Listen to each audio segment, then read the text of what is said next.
When I saw that interview by my boy and mentor, and I say this with all sense of respect, I tell people that I may disagree with you on certain score, but it doesn't change what I feel about you. I listened to that interview by the great Nobel laureate, Professor Soyinka, and I wept for 3 reasons, and I'm going to put it out before Nigerians. My boy and mentor left issues about ethnic profiling, the killing of people and voter suppression in Lagos, and dwelt chiefly on Dati's comment about those who are interested in swearing a man whose mandate perhaps and the declaration of his election, his victory, does not tally with the provisions of our law as a problem. I felt very deeply offended.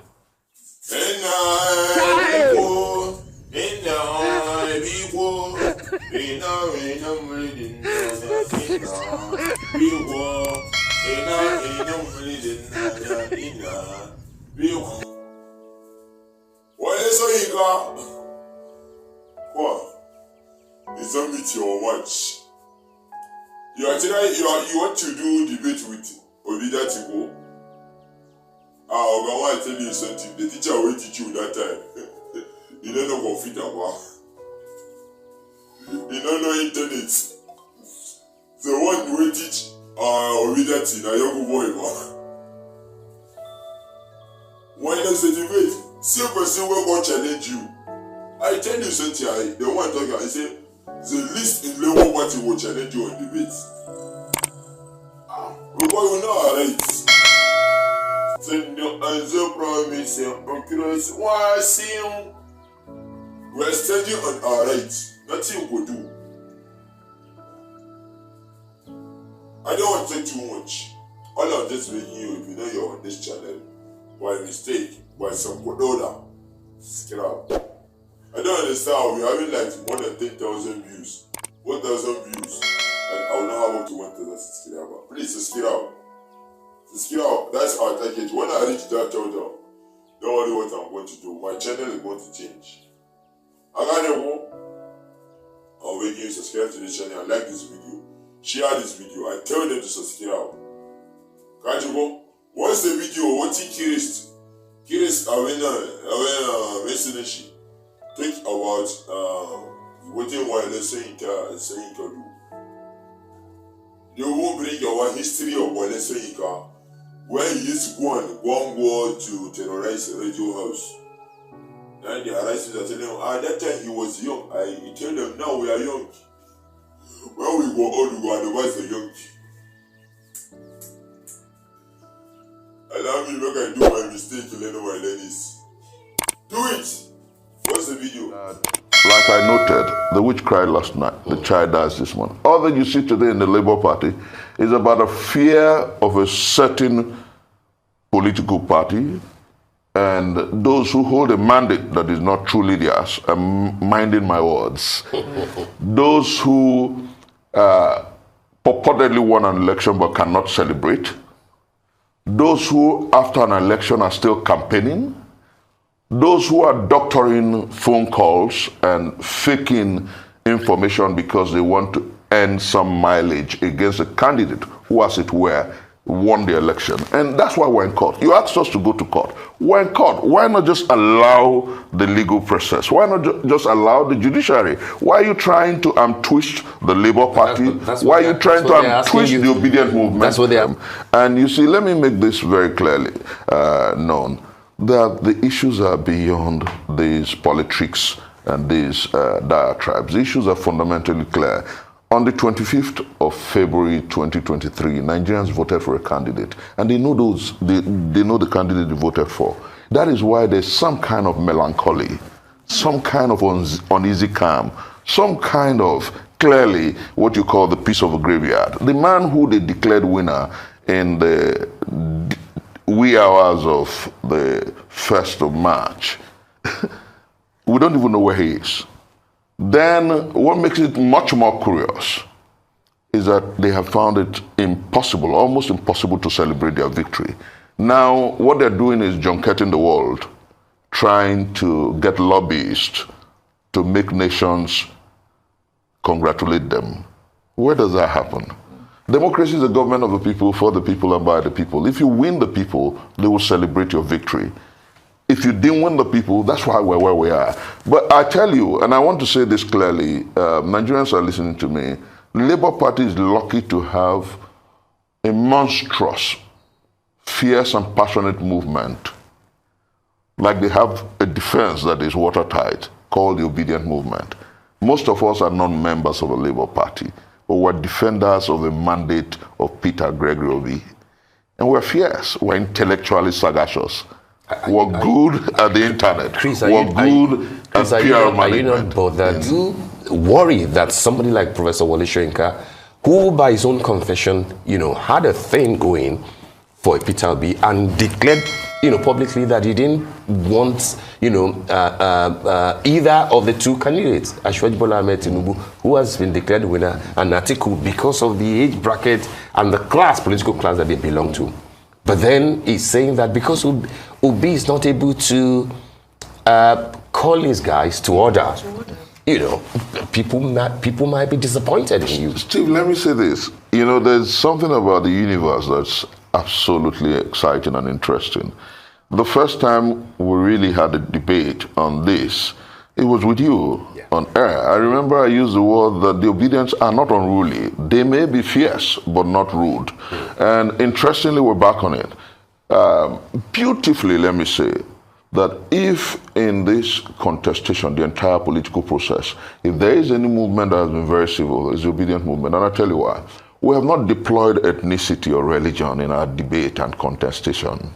Those who tend to, or who are struggling effusively to brand us as unruly, are the ones who have threatened a particular ethnicity. They are the ones who do ethnic profiling. They are the ones who have divided and polarized our country. We are absolutely civil. And I'll tell you, when I saw that interview by my boy and mentor, and I say this with all sense of respect, I tell people that I may disagree with you on certain score, but it doesn't change what I feel about you. I listened to that interview by the great Nobel laureate, Professor Soyinka, and I wept for 3 reasons, and I'm going to put it out before Nigerians. My boy and mentor left issues about ethnic profiling, the killing of people and voter suppression in Lagos, and dwelt chiefly on Dati's comment about those who are interested in swearing a man whose mandate perhaps and the declaration of his election, his victory, does not tally with the provisions of our law as a problem. I felt very deeply offended. Then the second one, instead of talking about how those who were declared winners have not stopped the ethnic profiling, he called Dati and his statements a fascist. I felt very strange about it. Then I asked, is the man dead? Because he wrote a book a long time ago, The Man Died in Him, Who Keeps Quiet in Times of Moral Crisis. I asked that question, and I'm asking that question again with all sense of humility. Let me tell you, in 2014, 2015, I was a DG, Change Ambassadors of Nigeria, one of the campaign arms of President Muhammadu Buhari. In 2014, 2015, the APC, which is presently in power, said worse things than Dati has said. Indeed, my very senior colleague and the substantive Vice President of the Federal Republic of Nigeria today said that the APC was going to form a parallel government if the PDP were to be declared winners.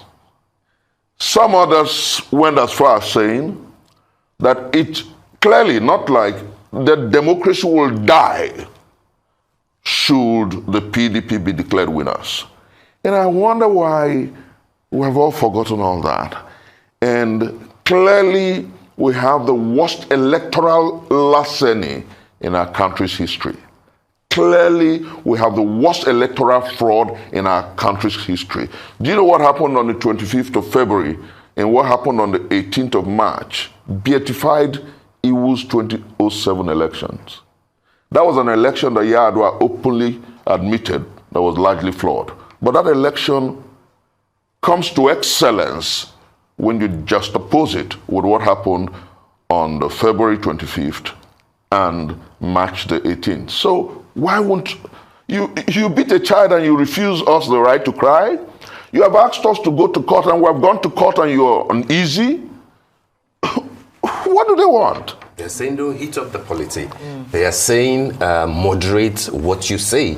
And they are saying that wait for the courts to decide, which perhaps is the reason why Professor Soyinka has requested for a debate with Dati In Baba Ahmed. 2014, 2015, they didn't wait for the election before they started threatening. Do you think that the running mates to the candidate, Dati Ahmed, will take on that offer from Professor Soyinka? Oh yes. The list, he will, and effectively so. The list of the obedience can take up that debate and do profoundly. And I know Professor Soyinka, I know his mind. I know he won't go for that debate because the point is, history is replete with facts and figures. Do you know, with all sense of respect, some of us see him as our mentor because he understands the fact that disobedience of an unjust law is indeed the greatest respect for the law. And in 1965 or so, with a gun, he invaded a radio station and refused the announcement of Akintola as the winner of an election. History is such a beautiful spectacle. And I think that I implore my boy and the esteemed laureate to understand. He was a young man then. And so oblige the young people who are saying that on the mandate given to Peter Gregory Obi by the Nigerian people, they stand. Look, let me say this clearly. If you notice, Steve, a few weeks ago, about 5-6 days ago, about 7-8 days ago, you suddenly noticed a resurgence of militancy and banditry across our country. It was in Bayelsa, it was in Katsina, Kaduna, Zamfara, and several places, and Kogi. Now, you wonder, was it the election that kept it down? The simple thing was that the Labour Party presented the greatest merchant of hope in our history after Abiola. The Labour Party presented the greatest merchant of hope in Africa after Mandela. So Nigerians were waiting at their different positions to see what happens if this hope can transform their lot and their lives. When those who are professionals in electoral larceny and malfeasance took the mandate, albeit it's a hot coal, they can't close their hands because we're going to take it back in the courts. When they realize it, they are becoming restive again. And I challenge the DSS on my Twitter handle to go find out truly why there's a sudden resurgence of conflict, banditry, and violence.